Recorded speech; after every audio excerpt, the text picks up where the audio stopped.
What are your top three regulation strategies? I think the top one is probably trying to get the serotonin out of the gut. So in order to do that, you need pressure on the stomach. 80% of our serotonin is made in the stomach and not in the brain. And that's impacted by gut health.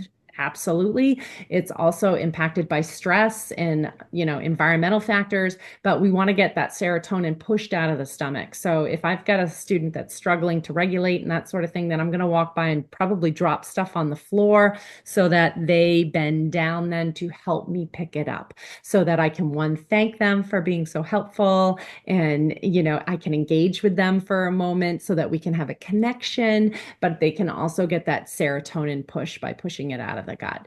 So that's probably my top one that I use most of the time.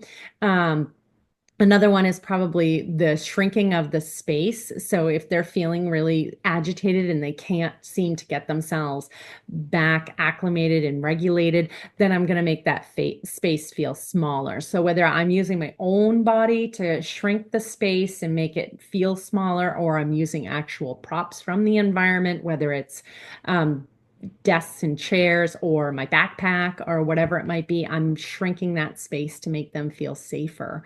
The other one is probably water. I use water as a regulator all the time. Those are my big ones that I tend to go to a lot of the time. If I don't have that, then I'll use other things in the environment. So it might be something there. This weekend I was at a dance recital and I was working as a volunteer in the backstage. And one of the children, he kept doing this, and I was like, yeah. And I looked at him and I looked at the mom and I said, ear infections as a baby? She went, mm-hmm. And I said, has he had some medical issues too?